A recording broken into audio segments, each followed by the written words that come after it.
예수님, 당신의 형제와 당신의 부모가 저 바깥에서 지금 와서 당신을 만나려고 합니다 하고 이야기를 했습니다.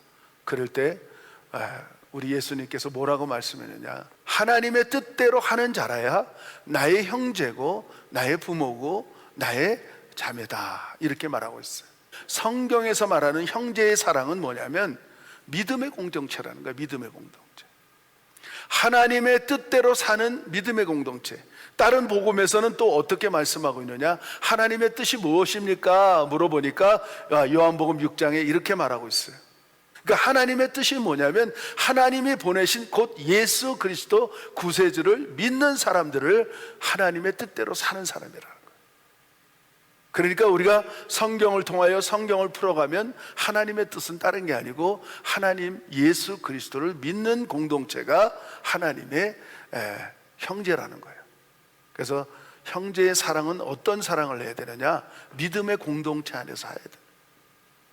오늘 이 믿음의 공동체는 어떤 것이냐, 십자가에서 나를 위하여 내 모든 죄를 도말하시고 다 깨끗하게 물과 피를 쏟으신 그것을 믿고 우리가 나아가면 하나님께서는 그것을, 예수님을 믿음을 통하여 우리 죄 사함을 받고 우리가 그 죄 사함을 통하여서 하나님을 아버지라고 부를 수 있는 공동체를 뜻하는 거예요. 그러니까 우리 교회 안에 있는 이 공동체가 바로 형제요 자매라는 거예요. 교회의 머리는 예수님이고 우리는 지체들이에요. 지체들. 하나님을 아버지라고 부르는 너희들은 그분의 농부가 되시고 나는 포도나무고 너희는 가지라는 거예요. 가지가 포도나무에 붙어 있어. 붙어만 있으면 저절로 싹이 나고 정말 그 가운데 포도 열매를 맺을 수 있다는 거예요. 그래서 다른 성경에 보면 우리는 각 지체인데 역할들이 있다는 거예요. 어떤 사람은 손의 역할, 어떤 사람은 눈의 역할, 어떤 사람은 냄새 맡는 코의 역할, 어떤 사람은 먹는 역할, 어떤 사람은 걸어가는 역할, 어떤 사람은 돕는 역할, 어떤 사람은 이런 역할 저런 역할로 우리가 하나라는 사실을 깨우쳐 주는 것이 믿음의 공동체입니다. 그래서 경건의 형제의회는 믿음의 공동체 안에서 우리가 실천해 가는 거예요. 우리는 그래서 이 믿음의 공동체는 한마디로 얘기하면 십자가로 하나 되는 공동체. 우리는 십자가로 하나 되는데 우리 교회 안에 우리 깃발이 있는데 그 무슨 깃발이냐? 십자가의 깃발이 있어요. 깃발은 어떤 깃발이냐? 희생의 깃발이에요. 십자가는 희생한 깃발이에요. 예수님은 하나님의 아들임에도 불구하고 우리를 위해서 희생해 주신 십자가를 우리는 바라봐야 돼요. 형제를 어떻게 사랑하느냐? 희생하는 거예요. 희생하려면 어떤 모습이, 어떤 마음가짐이 있어야 되느냐?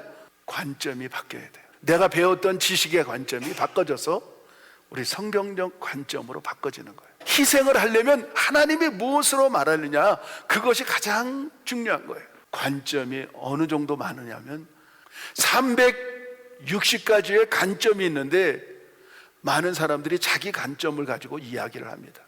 내 생각이 맞았다고 얘기합니다. 맞아요. 그 사람도 맞고 어떻게 보면 다른 사람 관점으로 얘기하는 것도 맞아요. 근데 오늘날 많은 경우에 많은 사람들이 그 관점이 틀렸다고 얘기하는 거예요. 틀렸다고. 다른 거지요. 고린도 교회에 다툼이 일어났어. 야, 우상에게 바친 예물은 우리가 그 고기는 우리 먹을 수 없다. 그 음식은 먹으면 안 된다. 그런 파가 생겼고, 그 다음에 한 파는 음식인데 하나님이 주신 거 모든 것이 속되라면 안 되는데 그냥 먹지, 이렇게 말하는 두 파가 완전히 갈라져서 아주 피가 터지게 싸워요. 그럴 때 바울이 뭐라고 얘기하는지 아십니까? 우상에게 바친 고기를 먹는 문제 때문에 만약에 실족한다면 나는 평생토록 고기를 먹지 않겠다. 그런데 어떤 사람이 그 고기 먹는 문제가 별 문제가 안 된다면 그냥 먹어도 된다. 그 관점 때문에 틀리다고 말합니까? 너는 너 나름대로 맞고 나는 나 나름대로 서로 인정해주고 조금이라도 양보하면, 희생하면 그것이 조화를 이룰 수 있는 거예요. 비방과 판단, 이 비방과 판단은 누구만 할 수 있느냐? 하나님만 할 수 있는 거예요. 형제를 향하여 비방하지 말고 판단하지 말라는 거예요. 나하고 다른 것뿐이지 틀린 게 아니라는 거예요. 우리 입법자는 누구냐? 오직 한 분이신 하나님 한 분밖에 없는 거예요. 형제들아, 서로 원망하지 말라. 원망하지 말라. 왜? 주의 강림이 가까이 왔다는 거예요. 오늘 2000년 전에 야고보서가 이 말씀을 썼으면 2000년이 벌써 더 가까워진 거예요. 지금 우리는 세상을 바라보면 주의 강림이 정말 가까이 와 있습니다. 1차 세계대전, 2차 세계대전이 지났어요. 1차 세계대전 있기 훨씬 전에 이 말씀이 쓴 거예요. 그러면 성경에서 요한계시록에서 말하는 마지막 전쟁이 일어나는데 그게 언제 일어나느냐? 3차 세계대전이 일어나는데 중동에서 일어나는 거예요. 그것도 이스라엘과 중동의 전쟁이 일어나는 게 3차 전쟁이 일어나는 거예요. 그것이 우리 눈앞에 와 있어요. 여러분, 성경을 보면서 우리가 지혜롭게 살아야 될 줄 믿습니다. 형제는 어떻게 우리가 섬기느냐? 사랑해야 된다. 사랑하지 않는 자는 심판이 기다리고 있고, 사랑하는 자는, 형제를 사랑하는 자는 우리가 영생을 얻는다고 성경에는 기록하고 있습니다. 서로 사랑합시다. 누가 형제라고요? 믿음의 공동체. 보이는 형제 자매를 사랑하지 않고는 보이지 않는 하나님을 사랑할 수 없다고 정의를 내리는 거예요. 우리가 어떻게 하나님을 사랑하는지를 정의를 내리느냐, 열매를 얻느냐? 내 보이는 남편, 내 보이는 아내를 사랑해야 된다는 거예요. 그리고 교회 안에서, 믿음의 공동체 안에서 사랑을 실천해야 된다. 마태복음 22장 보면 이런 말씀이 있어요. 오늘날 율법사가 물어봐요. 어떤 게 첫째 되고 큰 계명이냐고. 너는 마음을 다하고 뜻을 다하고 성품을 다하고 목숨을 다하고 주 하나님을 사랑하고 내 이웃을 내 몸처럼 사랑하라. 내 이웃이 누구예요? 형제 자매, 믿음의 공동체 안에 있는 사람. 아멘. 여러분, 그렇게 사랑을 실천해 보시기 바라요. 그래서 하나님의 심판이 여러분 앞에 머물러 있는 것이 아니고, 우리가 하나님 성결을 사랑함으로, 자매를 사랑함으로 하나님의 영생이 우리 앞에 늘 함께 있기를 바라요. 끝으로 우리는 용서의 공동체가 돼야 돼요. 용서의 공동체. 용서하는 거야. 다 용서하는 거야.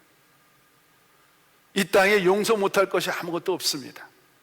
우리는 다 용서해야 돼요. 야곱의 아들 요셉이 어떻게 보면 이 부두둑부둑 형제만 생각하면 이 부두둑 갈아질 수밖에 없는 그런 삶이었어요. 그런데 보세요, 요셉이 얼마나 형제들을 사랑하는지.